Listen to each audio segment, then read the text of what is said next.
The first thing I noticed wasn't the luxury. It wasn't the wide leather seat, the quiet hum of polite conversation, or the faint scent of citrus and clean linen that drifted through first class. It was the silence. The kind of silence that creeps in slowly when people stop talking but don't realize they've done it. The kind that presses against your chest and tells you, before anyone says a word, that you've become the center of something uncomfortable. I was standing in the aisle with my boarding pass folded neatly between my fingers. Seat 2A, I knew it by heart. I had checked it 3 times already, not because I doubted myself, but because life had taught me that confidence doesn't always protect you from being questioned. Still, I walked forward. The cabin lights were warm and soft, reflecting off polished surfaces and quiet smiles. People leaned into conversations, relaxed, certain of their place in the world. This was first class, where belonging was assumed, not earned. Except for me, I felt it the moment I stepped deeper into the cabin. Conversations paused, eyes shifted. A woman across the aisle glanced down at her handbag and pulled it closer. A man in a tailored jacket leaned back slightly, his gaze lingering just long enough to make my skin prickle.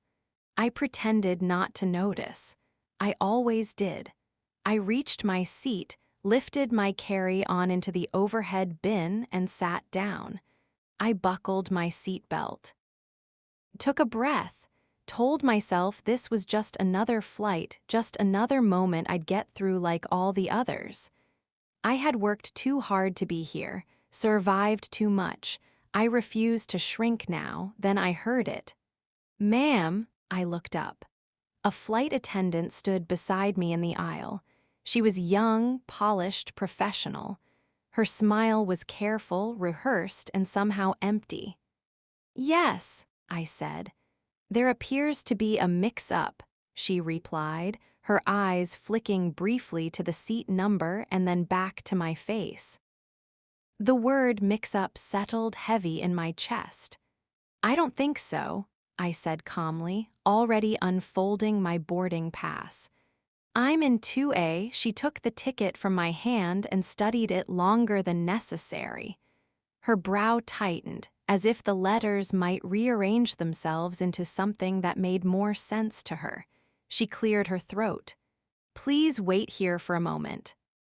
I watched her walk away, heels clicking softly against the floor.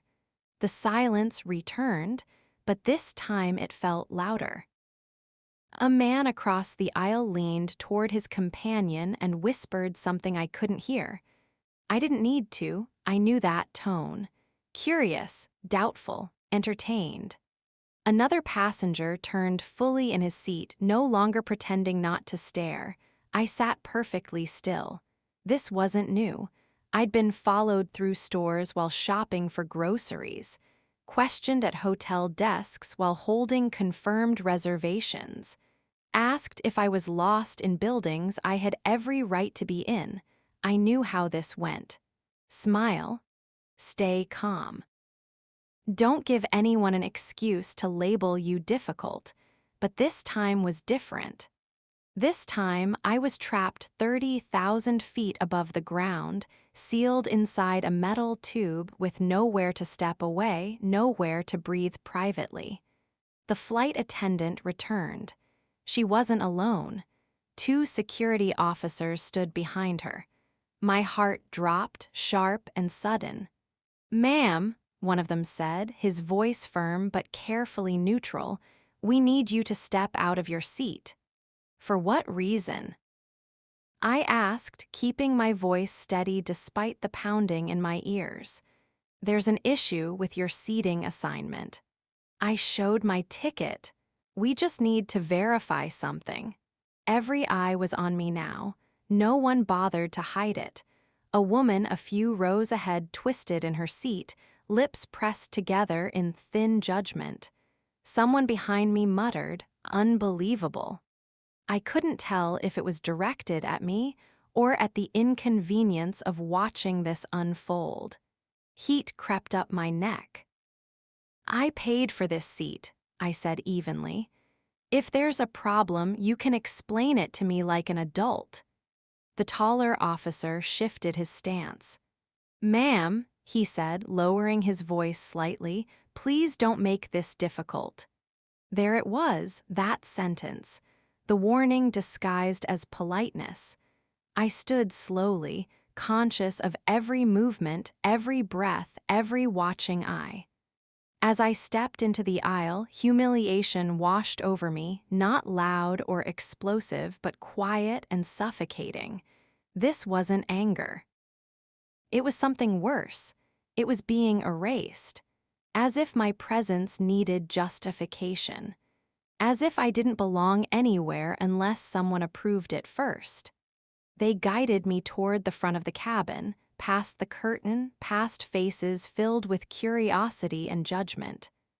I caught my reflection briefly in the glossy panel near the galley, my back straight, my expression controlled, my eyes tired in a way sleep could never fix. I thought of my mother's voice, calm and steady, echoing from years ago. "Dignity is the one thing they can't take unless you give it away." I held onto that thought like a lifeline, barely. The flight attendants spoke in hushed tones. Screens were tapped, papers checked. Conversations filled with careful language and deliberate distance. I stood there, visible but unseen, present but already dismissed. Then a new voice cut through the air. Clear, calm, commanding. "Is there a problem with my passenger?" It came from the cockpit. Every head turned, including mine. The pilot had stepped out, and when his eyes met mine, something shifted. Not confusion, not suspicion, recognition. The cabin fell into complete silence. And in that moment, standing there under every gaze, I knew whatever happened next would change everything. The pilot didn't say my name. Not yet. He stood there in the narrow space between the cockpit and first class, tall, composed, his uniform crisp and unwrinkled, as if he'd stepped out of a different world, one where things still made sense. His presence alone shifted the air. Conversations died instantly. Even the security officers straightened, suddenly aware of themselves. "I asked if there's a problem," he repeated calmly. The lead flight attendant spoke first, her voice soft and professional, the way people sound when they're trying to explain something that shouldn't need explaining. "There seems to be an issue with a seating assignment, Captain." His eyes flicked briefly to her, then back to me. I felt exposed in a way I couldn't describe. Not embarrassed, examined, like my entire life was being weighed in a few seconds of silence. "What kind of issue?" he asked. She hesitated. That hesitation told me everything. The taller security officer cleared his throat. "We're just verifying the passenger's ticket, sir." The pilot nodded slowly. "She already showed it." "Yes." "And it's valid?" Another pause. "Yes." The pilot's jaw tightened almost imperceptibly. "Then why is she standing here?" No one answered immediately. I could feel the eyes again, the passengers leaning forward just slightly, pretending not to listen while absorbing every word. A man in a gray suit glanced at his watch, annoyed. A woman near the window shook her head faintly, as if this were all an inconvenience to her evening. I realized something then. To them, this wasn't humiliation. It was entertainment. The flight attendant spoke again, quieter now. "We just want to make sure there wasn't a mistake." The pilot finally looked away from me, turning his full attention to the crew. "What kind of mistake?" The words were polite. The tone was not. She swallowed. Sometimes passengers sit in the wrong cabin. Sometimes. I felt the sting then, sharp, unmistakable. I had been careful up until now. Calm, controlled, quietly dignified. But something about that word cracked open a memory I hadn't invited. Being 15, standing outside a jewelry store while a guard followed my every step. Being 22, stopped by campus security and asked to prove I was a student. Being 30, holding a hotel key card while a clerk asked, "Are you sure you're in the right place?" I looked at the pilot. "I'm in the right seat," I said. My voice didn't shake, but it felt like it was walking a tightrope. "I paid for it. I chose it. I belong in it." A murmur rippled through the cabin. The pilot studied me for a long moment. Then he nodded once. "I understand," he said. He turned back to the flight attendant. "Where is her seat?" "She was in 2A, was," he repeated. "Yes, sir." "And who is sitting in it now?" The question landed hard. The flight attendant glanced down the aisle. A man in an expensive navy blazer sat comfortably in my seat, legs crossed, scrolling through his phone as if nothing around him mattered. My stomach dropped. I hadn't even noticed when it happened. While I stood there being questioned, explained, examined, someone else had quietly taken my place. The pilot followed her gaze. He stared at the man for a few seconds, then looked back at me. "Ma'am," he said gently, "did you agree to change seats?" "No," I replied. "Were you offered another seat?" "No." His lips pressed into a thin line. "I see." The silence that followed was heavy, deliberate. The pilot turned to the security officers. "Thank you. You can return to your posts." One of them hesitated. "Sir?" "That will be all," the pilot said firmly. They stepped back. Then he addressed the flight attendant. "Please escort the passenger in 2A to his correct seat." Her eyes widened. "Sir?" "The seat he paid for," he clarified. "Wherever that is." A few passengers gasped softly. The man in my seat looked up, startled. "What's going on?" he demanded. The pilot met his gaze calmly. "Sir, you're occupying a seat that doesn't belong to you." The man scoffed. "I was told to sit here." "By whom?" The flight attendant shifted uncomfortably. The pilot didn't raise his voice. He didn't need to. "Sir," he said again, "please gather your belongings." The man muttered something under his breath but stood, clearly annoyed. As he passed me in the aisle, he didn't look at me, not once. I watched him walk away. It felt unreal, but it wasn't over. The pilot turned back to me. "Please take your seat." I hesitated. Something inside me resisted. Like if I sat down, the moment would disappear and the truth with it. Like sitting would mean pretending nothing had happened, but I did it anyway. I returned to 2A. The leather was cool beneath my hands. Familiar. Mine. As I buckled my seatbelt, I felt the weight of the room shift again, not relief this time, but discomfort. People avoided my eyes now.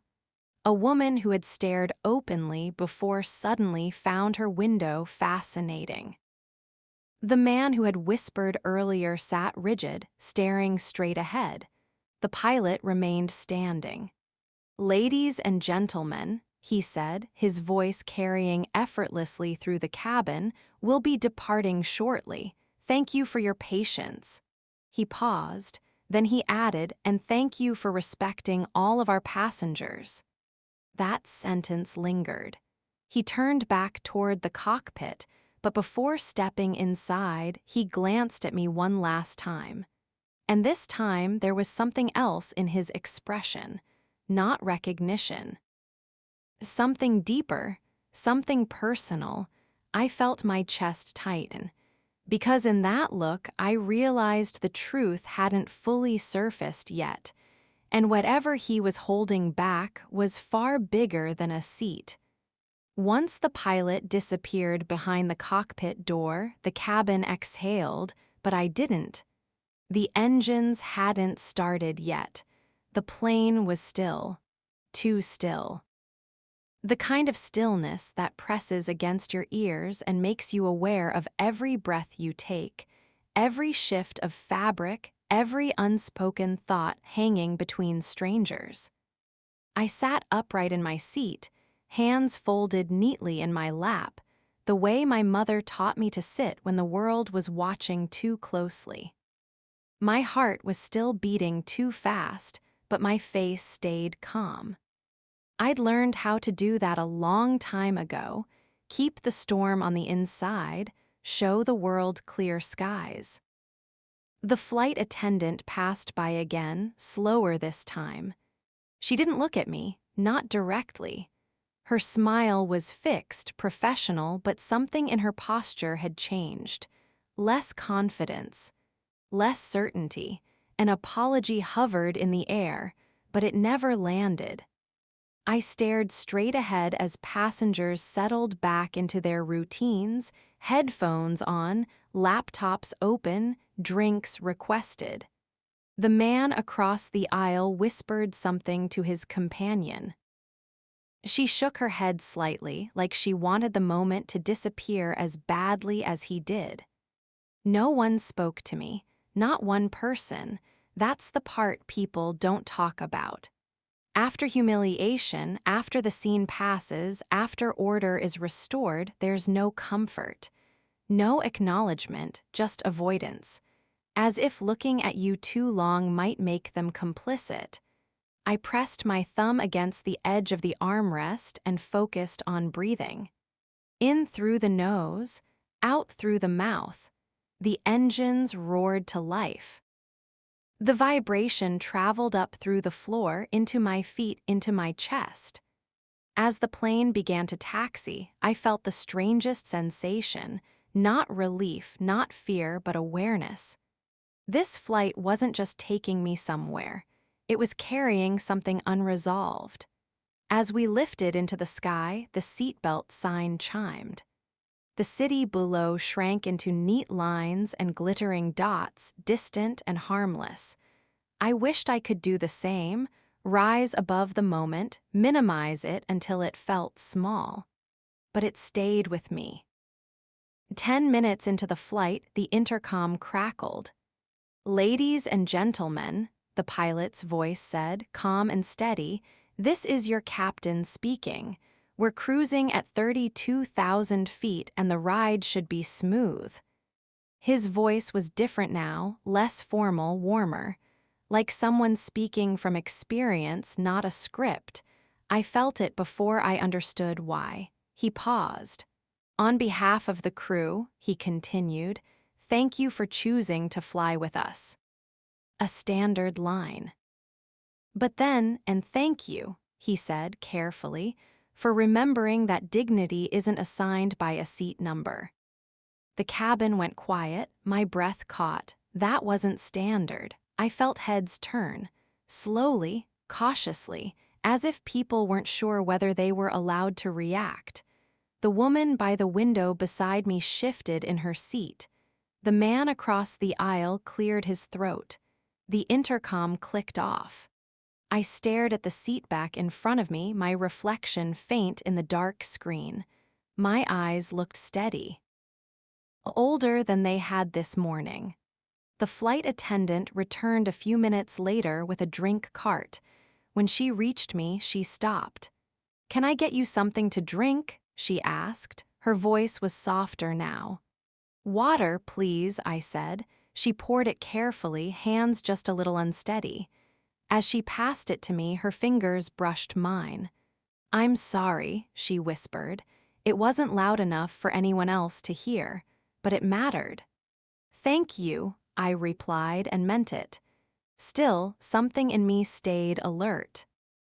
Waiting, because apologies don't erase patterns, and I knew this wasn't over yet. An hour into the flight, turbulence shook the cabin. Not enough to be dangerous, just enough to demand attention. The seatbelt sign flickered on again. The plane dipped slightly, then steadied. My stomach tightened. I closed my eyes for a moment, grounding myself. I thought about why I was on this flight in the first place. I was traveling to speak at a conference. Not that anyone on this plane knew that. I hadn't dressed for attention. No designer labels, no bold jewelry, just a tailored blazer, neutral heels, hair pulled back neatly. The kind of outfit that's meant to be safe, unremarkable. But safety, I'd learned, is relative. The conference was about leadership and ethics, about accountability in institutions that pride themselves on excellence while quietly failing the people they marginalize. I had almost declined the invitation. Imposter syndrome is a quiet, convincing voice. It tells you that you're lucky to be included, that your presence is temporary, that any moment someone might realize you don't belong. Today, standing in that aisle, it had tried to reclaim me, but it hadn't won. A soft knock echoed through the cabin. I opened my eyes. The pilot stood there again, not at the front this time, at my row. The conversations around us faded instantly. People pretended not to watch while watching anyway. He smiled politely at the woman beside me, then turned his attention fully to me. "May I speak with you for a moment?" he asked. My heart skipped. "Yes," I said. He gestured gently toward the galley. "If you're comfortable." I stood slowly, aware of every eye following me, not with suspicion this time, but curiosity. As we stepped into the galley, the noise of the cabin softened behind us. The pilot folded his hands in front of him, posture relaxed but respectful. "I wanted to apologize," he said, "for what happened before takeoff." "You don't need to," I replied. "You handled it." He shook his head slightly. "I should have handled it sooner." That surprised me. "I've been flying for over 20 years, he continued. "I've seen situations like that play out more times than I care to admit. Most of the time, they're brushed aside, rationalized, forgotten." He looked at me directly now. But today, something about it felt personal. My chest tightened. "Why?" He hesitated. Then he smiled, small, restrained, bittersweet. "Because I've been on the other side of that aisle," he said, "more than once." I studied his face, the lines around his eyes, the calm authority, the uniform that commanded respect now but hadn't always. "I wasn't always captain," he added quietly, "and I wasn't always believed." The weight of his words settled between us. "I saw how you stood," he said, "how you didn't raise your voice, how you didn't shrink either. That takes strength." I swallowed. "Sometimes it's the only option." He nodded. "I know." Then he reached into his jacket pocket and pulled out a folded card. "I don't usually do this," he said, handing it to me, "but I think you might understand why I am today." I looked down. The card bore a name I recognized instantly. My breath caught, because suddenly the seat, the silence, the look he gave me earlier, it all made sense. And I realized this flight wasn't just a coincidence. It was a crossing of paths that had been a long time coming. I held the card in my hand longer than necessary, not because I couldn't read the name, but because I needed a moment to accept what it meant. The pilot watched me carefully, not with urgency, not with expectation, just patience. The kind that comes from someone who understands how certain truths land heavy, even when they're meant as kindness. I didn't want to say anything over the intercom. he said quietly. Or in front of the crew, this isn't about spectacle. I nodded slowly. It never is, I replied. The name on the card belonged to someone I hadn't spoken to in years, but whose voice I still heard in moments like this. A man who taught me how to stay composed when everything inside me wanted to scream. A man who once told me, they'll test you long before they respect you. I looked up. You knew him? The pilot smiled faintly. He was the reason I didn't quit. That sentence sat between us, full and unfinished. I was a first officer then, he continued. New uniform, same doubt from everyone around me. I made one mistake during a pre-flight check, nothing dangerous, nothing unusual, but it was enough. His voice stayed steady, but I could hear the memory underneath it. They didn't see a trainee, he said. They saw a risk. I knew that look. The one that measures you before you speak. The one that decides how much grace you'll be given when you stumble. He was the only one who pulled me aside afterward, the pilot said.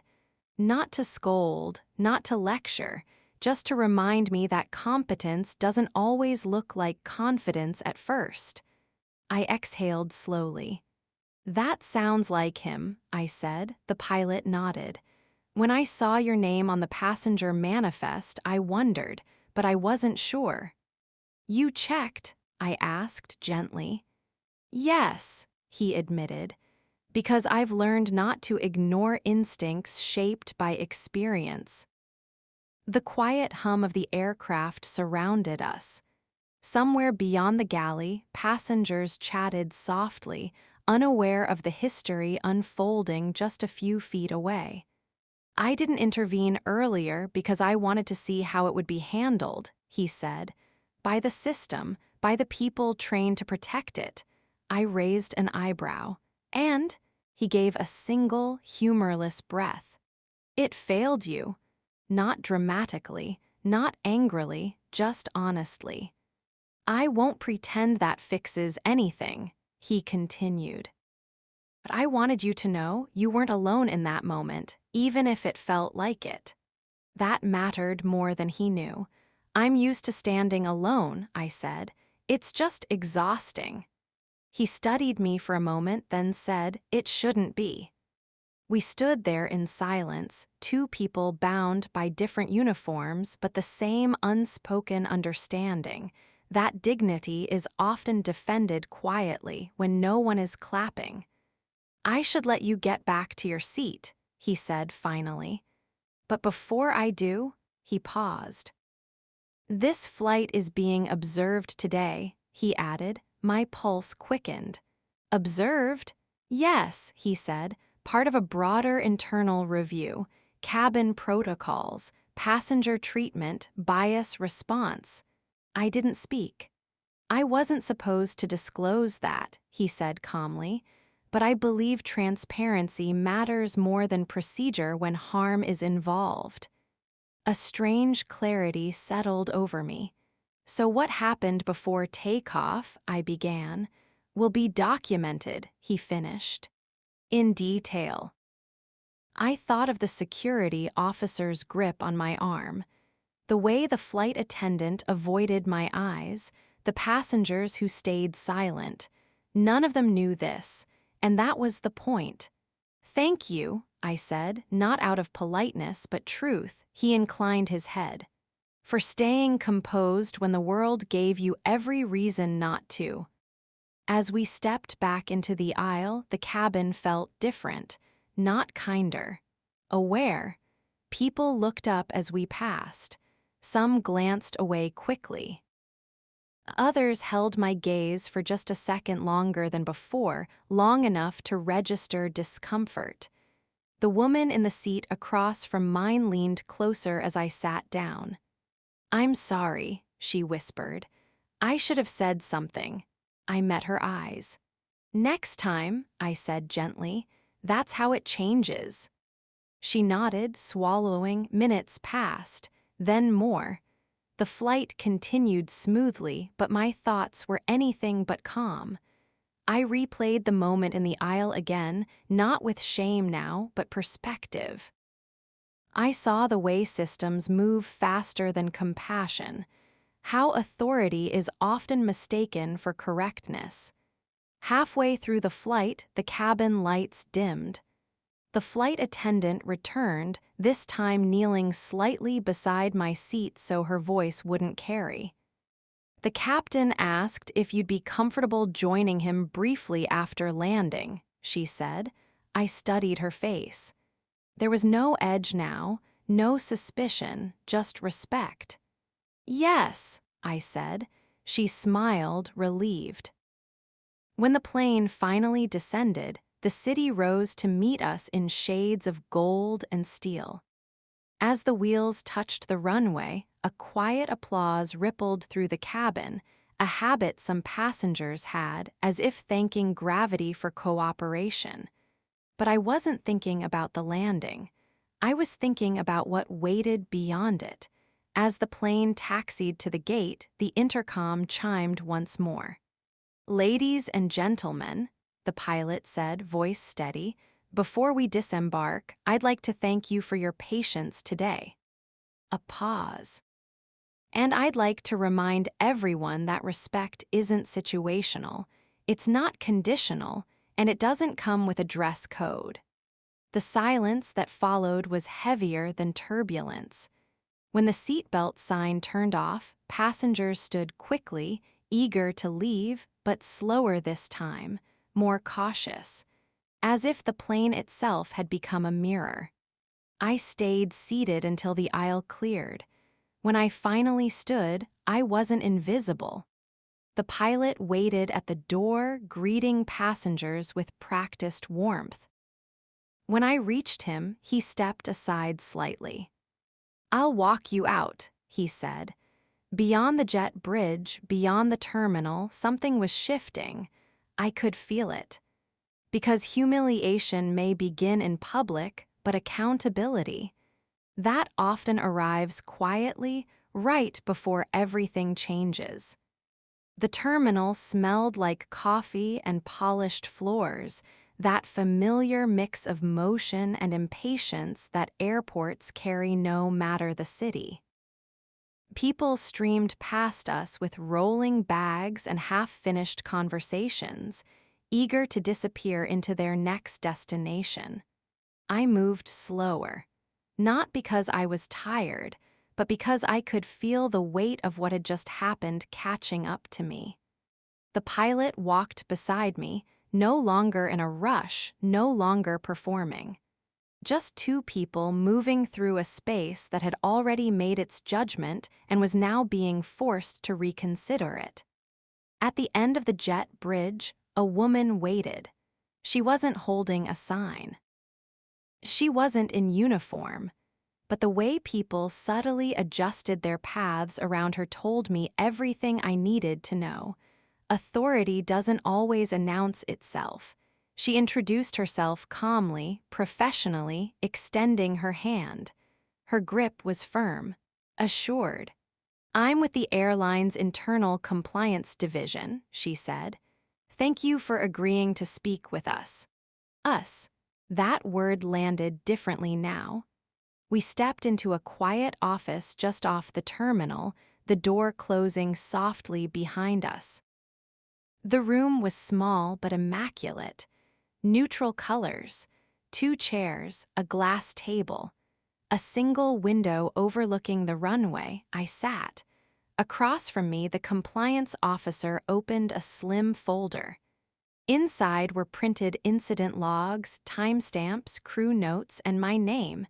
Seeing it typed there, formal, undeniable, made my chest tight. "We've already reviewed preliminary footage from the boarding gate and the aircraft aisle," she said evenly. "We'll be reviewing audio as well." I nodded. "Before we proceed," she added, "I want to acknowledge that what happened should not have occurred, regardless of outcome." That mattered, not because it erased anything, but because it named it. The pilot stood near the window, arms loosely crossed, listening. He hadn't spoken yet, but his presence grounded me. The compliance officer looked at me. "I'd like you to tell us in your own words what you experienced." I inhaled. I didn't dramatize it. I didn't soften it either. I told her about the grip on my arm, the assumption, the way my boarding pass was checked twice while others walked freely. The tone that implied inconvenience rather than error. I spoke slowly, clearly. Every word felt like reclaiming something that had been taken without permission. She didn't interrupt. She didn't rush me. When I finished, she closed the folder gently. "Thank you," she said. "What you described aligns with what we observed." A pause. "However," she continued, "there's more." She turned the folder toward me. Inside was a printed email chain, names redacted, time-stamped messages marked urgent.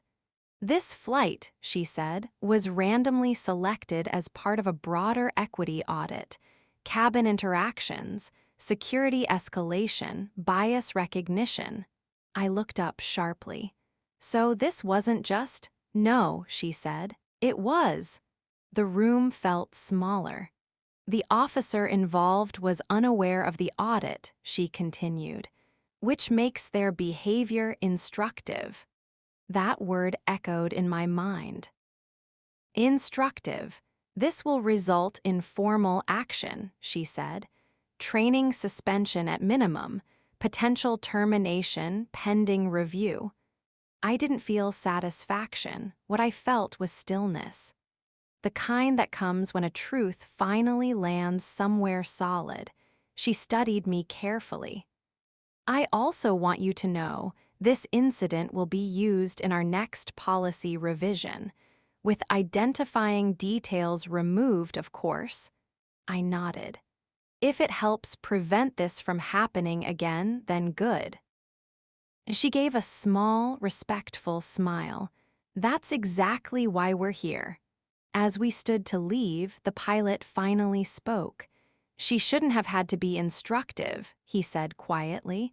"She should have just been a passenger." The compliance officer met his gaze. "Agreed."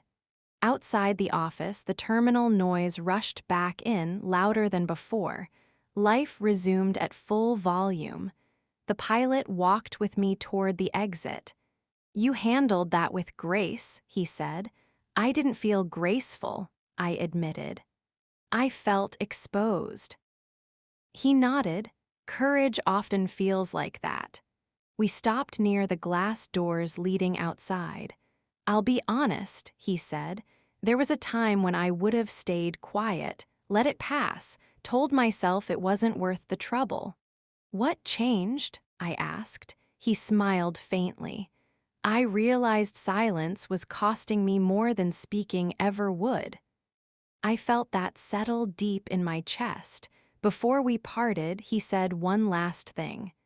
"When you step onto that stage at your conference," he said, "remember this moment. Not the humiliation, the reckoning." Outside, the late afternoon sun warmed my face. Cars passed, voices rose and fell. Life continued, but I was different, not because I'd been defended, because I'd been believed. And somewhere behind me, paperwork was being filed, policies reconsidered, conversations forced to happen. The system hadn't changed overnight, but it had been challenged. And for the first time since boarding that plane, I felt something close to peace. Because sometimes the most powerful reversal isn't public applause. It's knowing that what tried to erase you has now been permanently recorded. The next few days blurred together, the kind of blur that comes from waiting and watching while the world tries to decide if what happened matters. Messages from the airline trickled in, formal, cautious, polite. But the difference now was in their tone. There was accountability embedded in every carefully chosen word. I walked through airports differently. Not because the floor beneath me had changed or the fluorescent lights were softer, but because I carried myself like someone who had been seen, fully seen, for the first time in a very long time. The security officer who had tried to remove me was reassigned pending review. Rumors swirled among passengers and staff alike, whispers that traveled faster than any official memo. Some were judgmental, some were sympathetic. But every whisper, every glance reminded me that moments of humiliation do not last when confronted with truth. The pilot reached out the next morning. His message was simple, professional, and yet it carried weight. I wanted you to know that your courage changed more than one policy today. It struck me then, change is often quiet. Change does not always come with applause. Sometimes it comes in emails, in careful language, in internal meetings that no one sees. But change is still change. Later that week, I was invited to speak to the airline's staff about equity and bias in customer service. Standing at that podium, looking at rows of uniforms, ID badges, and attentive eyes, I realized how far I had come from the cramped aisle, the suffocating judgment, the weight of hands on my arms. I told them about the boarding gate, about how it felt to have every assumption stacked against me, about the fear and the humiliation, and about the power of being believed. My voice was steady, confident, but I didn't speak for vengeance. I spoke for acknowledgement, for fairness, for the future passengers who might otherwise suffer in silence. At the end of the session, the CEO of the airline stood. He spoke carefully, openly, and without defense. "What happened to you," he said, looking directly at me, "was unacceptable. It will not happen again. Policies will be revised. Training will be mandatory. And I promise this, your courage will be part of the change." A ripple of respect moved through the room. No applause, no fanfare, just acknowledgement. The weight of authority shifted slightly, imperceptibly, yet permanently. Walking out of that room, I felt a strange mixture of exhaustion and clarity. Humiliation had once defined that day, but recognition, justice, and truth now held it in balance. I thought about the passengers who had watched, silent or whispering, about the assumptions that had been made. I thought about the hands that had gripped me, the officers who had believed procedure over decency, and the pilot who had finally chosen courage over complacency. And I smiled, because power isn't always loud. Sometimes it is quiet. Sometimes it comes in the form of a voice that refuses to be silenced.